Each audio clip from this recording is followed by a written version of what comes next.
언제나 우리 하나님께서 여러분들을 지켜주시고 인도해 주시기를 주님의 이름으로 축복합니다. 스핑크스의 수수께끼 아시죠? 아침에는 4발로, 점심에는 2발로, 저녁에는 3발로 걷는 것이 무엇일까요? 답이 뭐죠? 저기야 우리 아이가 와서 맞췄습니다. 이렇게 쉬운 문제를 제가 냈네요. 예. 정답을 맞춘 사람은 살았습니다. 예. 여러분 사진 하나를 보시면 이 그림이 이제 구스타프 모로라는 사람이 그린 스핑크스와 오이디푸스라는 그림인데요.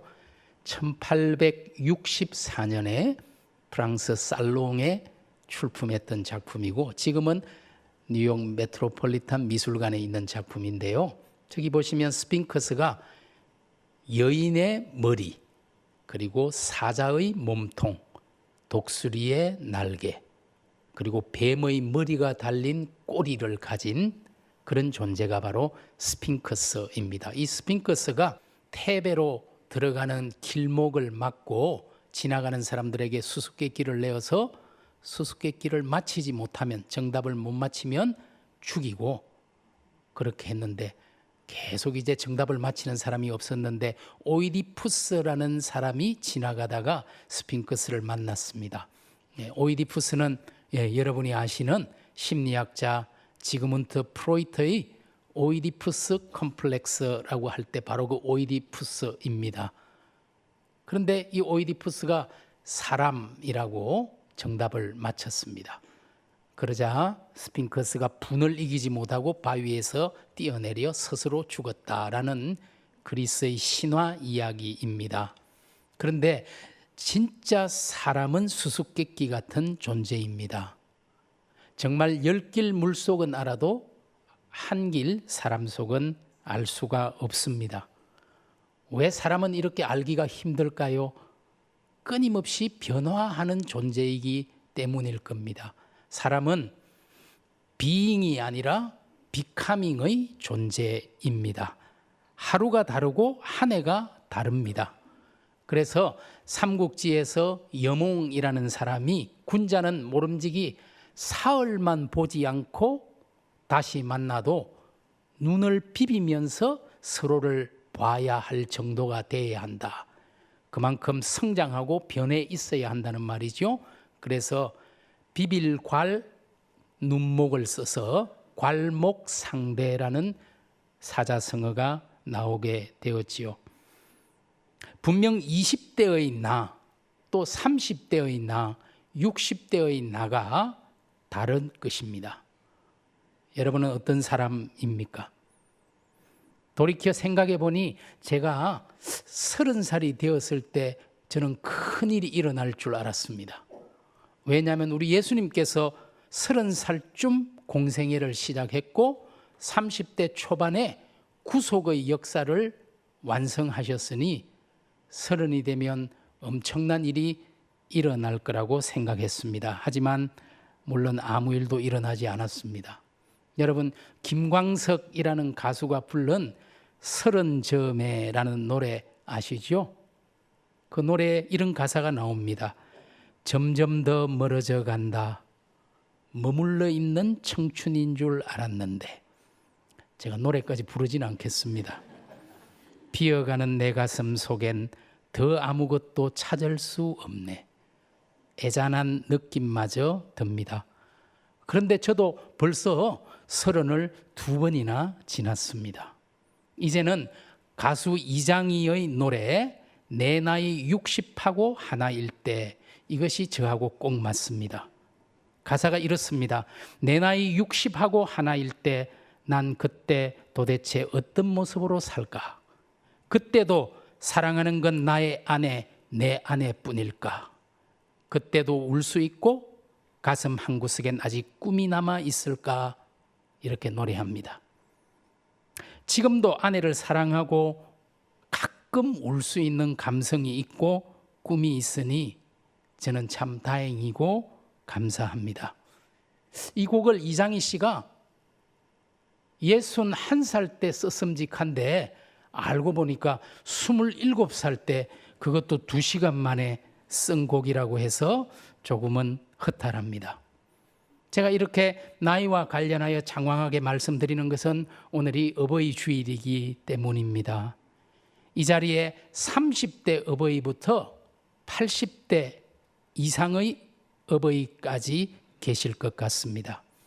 제가 자식된 입장에서 아직 생존해 계신 연로하신 부모님을 생각하니 우리 교회와 사회가 노년기에 속한 이분들을 어떻게 대해야 할지, 또 연세 있는 부모님들이 교회에서 어떻게 신앙생활하면 행복할지 이런 고민을 하게 되었습니다.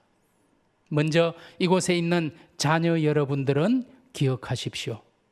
우리 하나님께서 모세를 통해 주신 10계명 가운데 하나님과 관련된 계명 4가지, 그리고 우리 인간 관계와 관계된 계명 6가지 중에 인간과 관련된 계명 첫 번째 계명이 바로 출애굽기 20장 12절에 있는 내 부모를 공경하라 라는 명령이십니다. 여러분, 부모 공경은 인간 사회에서 가장 기본이 되고 토대가 되는 강령입니다. 더욱이 부모 공경의 이 계명에만 하나님이 주시는 약속이 붙어 있습니다. 출애굽기 20장 12절 뒷부분을 보니까 그리하면 내 하나님 여호와가 내게 준 땅에서 내 생명이 길리라. 하나님이 주신 계명에 약속까지 붙여준 것은 부모 공경 계명밖에 없습니다. 사도 바울도 에베소서 6장 1절에서 3절에 보시면 자녀들아 주 안에서 너희 부모에게 순종하라. 이것이 옳으니라. 내 아버지와 어머니를 공경하라. 이것은 약속이 있는 첫 계명이니 이로써 내가 잘되고 땅에서 장수하리라 말합니다. 부모 공경은 단순한 도덕적 의무가 아닌 하나님의 창조 질서에 대한 순종이며 약속이 있는 계명입니다. 여기에서 내 부모를 공경하라, 공경하다라는 이 단어 히브리어로 카베드라는 단어인데요, 그 원뜻은 무겁게 여기다 이런 의미입니다. 내 부모를 무겁게 여기라. 그런데 이 카베드라는 동사에서 파생된 명사 카보드라는 단어가 있는데요, 하나님의 영광 할 때 그 영광이라는 단어가 바로 카보드입니다. 부모 공경은 하나님을 영화롭게 하는 것만큼 무거운 일이라는 뜻입니다. 그런데 우리는 성인이 되면서 언젠가부터 부모를 무겁게 여기지 않습니다. 오히려 부모가 시대의 흐름에 뒤떨어져서 자신들의 생각을 따라오지 못해 엉뚱한 소리를 한다고 생각합니다. 왜 이렇게 되었을까요? 아마 시대의 변화가 이런 사조에 한몫했을 것이라 생각합니다. 예전에는 부모와 어른은 지혜의 대명사였습니다. 내가 경험하지 못한 것을 미리 경험한 분들이 부모였습니다. 말 그대로 어른이었습니다. 중요한 일은 물론이고 아주 사소한 것, 김치를 어떻게 담궈야 하는지, 청국장을 어떻게 띄워야 하는 것, 이런 것까지도 부모에게 배우고 어른에게 배웠습니다. 그런데 이제는 인공지능이나 유튜브가 정말 잘 가르쳐 줍니다. 그래서 이제는 어른이 필요 없어진 셈입니다. 어른은 더 이상 지혜의 대명사가 아니고 오히려 시대에 뒤떨어진 고리타분한 소리를 늘어놓는 꼰대, 라떼는 마리아가 되어버렸습니다. 특히 자본주의 사회에서 모든 존재의 가치를 생산성과 합리성이라는 무신론적 잣대로 평가합니다. 이런 철학이 지배하는 사회에서 아이나 노인은 소외될 수밖에 없고, 특별히 노인은 생산력을 가진 세대에 기생하는 잉여 인간이 되어버리고 맙니다. 따라서 부모나 어른을 무겁게 여기지를 않습니다. 아니, 오히려 깃털보다 가볍게 여깁니다. 그러나 여러분 명심하십시오. 성경은 분명히 말합니다. 모든 생명, 어린아이든 성인이든 노인이든 모든 생명은 하나님의 형상과 모양을 따라 지음받은 존귀한 존재입니다. 인간이라면 마땅히 부모를 무겁게 여기며 존중해야 한다는 것이 하나님의 법이요 명령입니다. 이것은 아무리 시간이 지나고 시대가 변해도 변할 수 없는 것입니다. 따라서 사랑하는 자녀 여러분, 여러분의 부모를 공경하십시오. 부모님의 말씀을 무겁게 대하십시오. 부모님의 뜻을 존중하십시오. 그것이 여러분이 이 땅에서 잘되고 복을 누리는 길이 될 것입니다. 하지만 우리가 단지 복받기 위해 부모를 공경하는 것은 아닙니다. 그것이 하나님의 뜻이기 때문에 마땅히 순종해야 합니다. 이제 부모 되시는 여러분들, 아마도 이곳에는 자녀인 동시에 부모인 분들이 많을 것입니다. 부모로서 혹은 결혼하지 않았거나 혼자라면 어른으로서 우리는 어떻게 우아하게, 충만하게, 청청하게 나이 들 수 있을까요? 나이 들어가는 것이 저희 실존적 상황이기도 하고 또 오늘 어버이주의 말씀을 준비해야 해서 관계된 책 몇 권을 읽었습니다. 그 중에서 그리스도 안에서 나이 들매 관하여라는 책을 보게 되었습니다. Growing Old in Christ라는 이 책을 읽다가 한 편의 시를 이 책에서 발견했는데요. 루스 제이콥스라는 여성이 쓴 예순이 된다는 것이라는 시입니다. 저하고 비슷한 상황이라 제가 이 시를 좀 눈여겨보았습니다. 시를 한번 보시면 이렇습니다. 두려움과 분노가 있었다. 60살이 되어가는 것에 대해 내가 늙어가는 것 외에 할 수 있는 게 있을까? 이제 61살이 되어가며 예수님이 준 선물들을 세어본다. 내 삶으로부터 한 근의 책이 흘러나와 그것을 필요로 하는 이들에게 흘러갔고 사랑이 나에게로 흘러 들어왔다.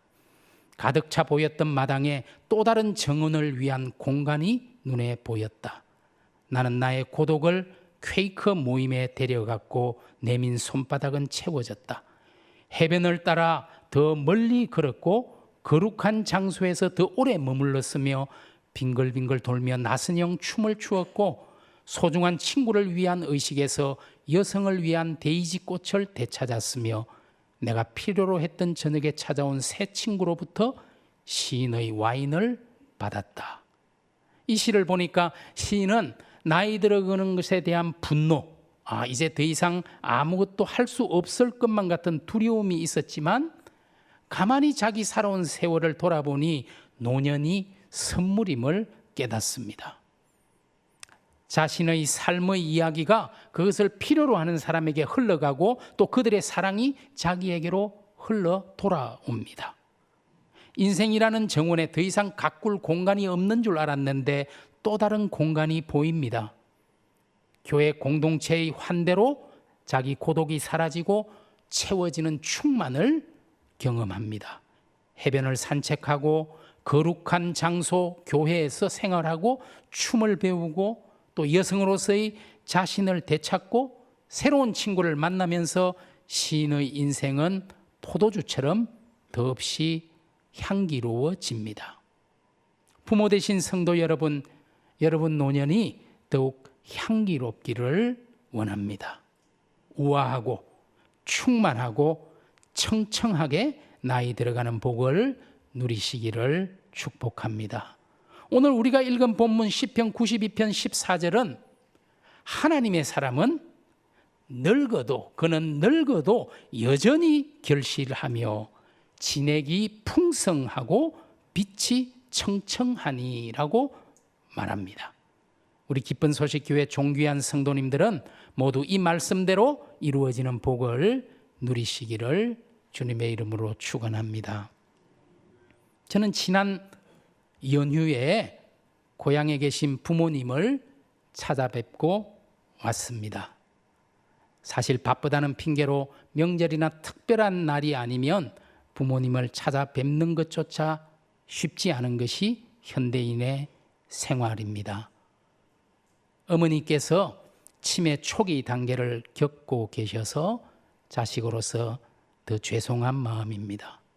사실 치매라는 단어는 한자어로 어리석고 미련하다라는 의미이니 사회적 편견과 비하의 뜻을 담고 있습니다.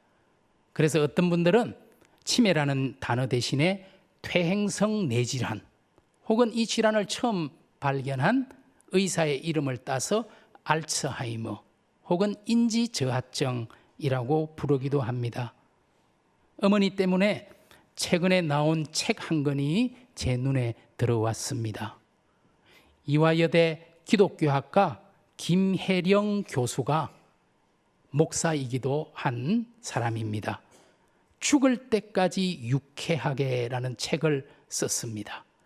그런데 이 책을 보니까 제목하고 저자 이름 사이에 보시면 이걸로 잘 안 보이는 것 같은데 이렇게 이모티콘으로 웃는 모습이 있죠. 굉장히 인상적입니다. 이 책은 김혜령 교수가 치매를 앓고 있는 아버지와 합가해서 5년 동안 생활하면서 겪었던 일들을 인문학적으로 성찰하는 내용을 담고 있는 그런 책입니다. 그런데 이 김 교수의 아버지가 서울 구로구에 있는 우리 교단 교회에서 29년 3개월 동안 목회하고 은퇴하신 원로 목사님입니다. 하지만 은퇴한 후 얼마 지나지 않아서 알츠하이머 병을 앓게 되었습니다. 김 교수는 아버지와 함께 힘든 시간을 겪어내면서 오히려 자기가 힘을 얻는다고 고백합니다. 그리고 아버지가 하나님의 품으로 돌아갈 때까지, 죽을 때까지 유쾌하게 함께 살겠다고 다짐합니다. 이 책의 내용을 한번 제가 소개하겠습니다. 알츠하이머 병을 앓는 아버지에게 주어진 마지막 시간의 끝에는 죽음이 명백하게 선고되어 있지만 분명한 것은 아직 죽지 않았다는 사실이다. 아버지는 여전히 죽을 때까지 살아있는 존재로, 아니 하나님이 생명을 거두실 때까지 살아있는 존재로서 내 곁에, 우리 가족 곁에, 우리 교회와 사회 속에 거한다. 그러니 아직 더불어 살아야 한다. 그래서 병환이 몰고 온 슬픔과 좌절의 짙은 그늘에서도 삶의 유쾌함을 잊지 말고 끝까지 노래해야 한다라고 말합니다. 웰빙보다 웰다잉이 어렵다는 것을 문득문득 생각합니다. 분명 연세가 높은 어르신들은 내가 더 나이가 들어가면서 아프면 어떡할까? 혹시 모든 기억을 잃어버리면 어떡할까라는 두려움이 있을 것입니다. 그럼에도 우리는 가족 안에서, 신앙 공동체 안에서, 사회 안에서 함께 살아야 합니다. 하나님이 부르시는 그날까지, 죽을 때까지 유쾌하게 서로를 지지하고 격려하고 돌보며 보듬고 살아가야 합니다. 저는 혹시라도 내가 모든 것을 잊어버리게 된다 하더라도 하나님은 나를 잊지 않는 분임을 분명히 믿습니다. 우리 하나님의 약속입니다. 이사야서 44장 21절의 말씀, 야곱아 이스라엘아 이 일을 기억하라. 너는 내 종이니라. 내가 너를 지었으니 너는 내 종이니라. 이스라엘아 너는 나에게 잊혀지지 아니하리라. 이 하나님의 말씀을 분명히 믿습니다. 여기 계신 연로하신 어르신들, 부모님들께 부탁드리고 싶습니다. 첫째로 부활에 대한 소망을 굳게 붙드시기를 바랍니다. 우리 주님의 약속의 말씀을 기억하십시오. 요한복음 11장에서 예수께서 이르시되 나는 부활이요 생명이니 나를 믿는 자는 죽어도 살겠고 무릇 살아서 나를 믿는 자는 영원히 죽지 아니하리니 이것을 내가 믿느냐? 저와 여러분에게는 부활의 소망, 천국의 소망이 분명히 있습니다. 우리 이 소망을 굳게 붙드시는 부모님들, 어르신들 되기를 원합니다. 둘째로, 공적 예배에 빠지지 말고 정기적으로 참석해서 하나님과 잇대어 연결되어 살아가십시오. 하나님께 예배하고 가족과 교우들을 위해 기도하고 성경 말씀을 읽어가는 습관을 평생 동안 지켜나가는 것이 중요합니다. 그렇게 할 때 우리 하나님의 은혜가 여러분들에게 분명히 임할 줄로 믿습니다. 셋째로, 끝까지 봉사하십시오. 나이 들었다고 그냥 뒤로 물러서지 마세요. 봉사하십시오.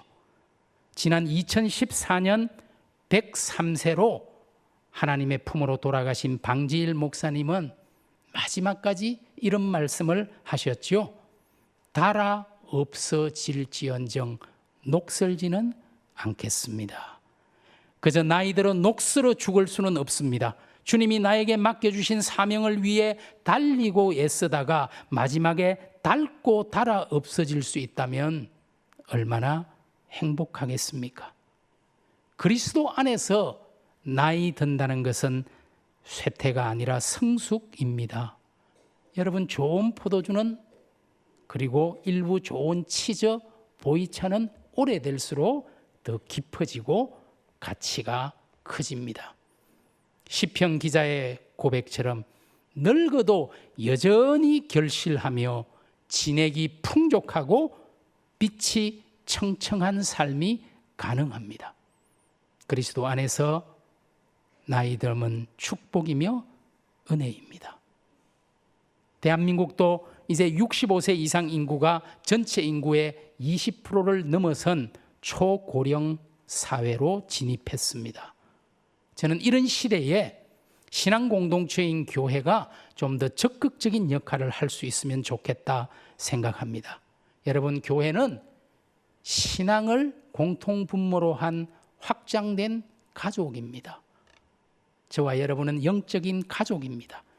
교회는 모두를 넉넉히 끌어안아주는 어머니의 품입니다.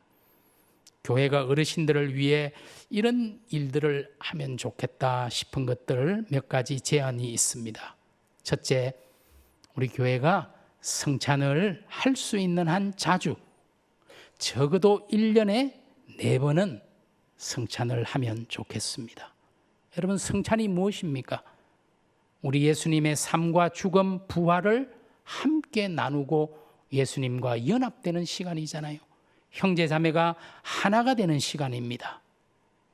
우리의 영혼과 정신과 육체까지 살리는 신비가 성찬입니다. 모두가 이 성찬을 통해서 신비를 경험하는 그런 시간들이 필요합니다. 두 번째로, 온 세대가 함께 드리는 예배를 주기적으로 가지면 좋겠습니다. 어린이와 장년과 노년이 함께 하나님을 찬양하고 예배하는 모습은 천국의 모형입니다. 여러분, 어린아이나 청년에게도 그 온 세대 예배는 깊은 인상을 남기게 될 것입니다. 뿐만 아니고 노년 세대에게도 도전을 받고 은혜를 받는 시간이 될 것입니다. 적어도 분기별로 1년에 4번 정도는 온 세대 예배를 드리면 좋겠다 싶습니다. 세 번째, 노년의 성도들에게 역할을 부여하면 좋겠습니다. 우리 어린아이들이나 청년들과 멘토, 멘티 관계를 형성하거나 또 우리 노년층들이 청소년들의 방과 후 프로그램 봉사자로 활동하든지 이렇게 함께 할 수 있도록 역할이 부여되면 좋겠습니다. 저는 교회에서 주로 나이를 기준으로 성교회를 나누잖아요. 그게 좋은 건지 잘 모르겠어요. 혹시 이게 에이지점, 나이 차별하는 게 아닌지 모르겠어요. 함께 섞여 있을 때 더 시너지가 날 것 같다라는 생각도 해봅니다. 네 번째, 이 초고령화 시대에 맞춰서 교회는 노인의 신체적, 정서적 필요를 배려하는 분위기가 필요합니다. 그리고 우리 노년 성도들을 위한 돌봄이 꼭 필요합니다.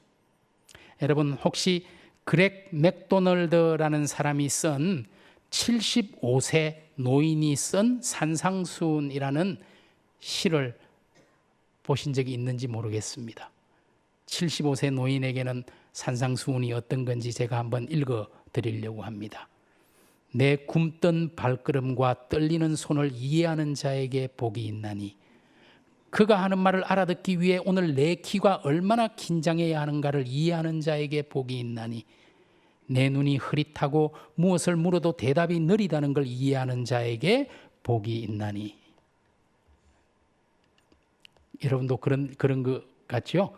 오늘 내가 물컵을 엎질렀을 때 그것을 별일 아닌 걸로 여겨준 자에게 복이 있나니, 기분 좋은 얼굴로 찾아와 잠시나마 잡담을 나눠준 자에게 복이 있나니, 나더러 그 얘기는 오늘만 2번이나 하는 것이라고 핀찬 주지 않는 자에게 복이 있나니, 내가 사랑받고 혼자가 아니라는 걸 알게 해주는 자에게 복이 있나니, 내가 찾아갈 기력이 없을 때 내 집을 방문해 준 사람에게 복이 있나니, 사랑으로 내 항원역의 인생을 채워주는 모든 이에게 복이 있나니, 내가 아직 살아있을 수 있도록 나를 보살펴주는 내 가족 모두에게 복이 있나니, 하늘나라가 그들의 것이라.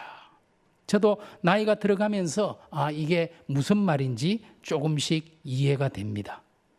제가 노화에 관한 연구를 좀 찾아봤더니, 이게 사람은 26세부터 급격히 노화가 진행된다고 합니다. 보니까 여기 다 노인들만 지금 앉아 있다고 볼 수가 있겠어요. 그리고 다른 연구를 보니까 재미있는 연구가 있었는데요. 우리 사람이 점진적으로 늙어가는 게 아니라 우리 인생 가운데 세 번 폭삭 늙었수다 되는데, 34, 60, 78세 때 폭 노화가 이루어진다고 합니다. 그러나 염려하지 마십시오. 사랑하는 부모님들, 어르신들, 그리고 어느덧 내가 노인축에 속했다고 생각하는 성도님들, 힘내시기 바랍니다. 우리 하나님의 사람은 오늘 우리가 읽은 본문 시편 92편 14절, 그는 늙어도 여전히 결실하며 진액이 풍족하고 빛이 청청하다 말합니다. 왜 그럴까요? 13절의 말씀, 이는 여호와의 집에 심겼으며 우리 하나님의 뜰 안에서 번성하리로다. 저와 여러분은 여호와의 집에 심긴 뿌리 깊은 나무이니 우리 하나님의 뜰 안에서 번성할 것입니다. 영원히 변함없으신 하나님께서 주시는 축복의 말씀을 우리 어르신들께, 오늘 우리 부모님들께, 부모님을 응원하기 위해 이 복된 말씀을 선물로 드리고자 합니다. 우리 세 번역으로 이사야 46장 3절과 4절의 말씀입니다. 야곱의 집안아, 이스라엘 집안의 모든 남은 자들아, 내 말을 들으라. 너희가 태어날 때부터 내가 너희를 안고 다녔고, 너희가 모태에서 나올 때부터 내가 너희를 품고 다녔다. 너희가 늙을 때까지 내가 너희를 안고 다니고, 너희가 백발이 될 때까지 내가 너희를 품고 다니겠다. 내가 너희를 지었으니 내가 너희를 품고 다니겠고 안고 다니겠고 또 구원하여 주겠다. 이 말씀이 여러분의 삶에 그대로 이루어지기를 우리 주님의 이름으로 축원합니다. 기도하겠습니다.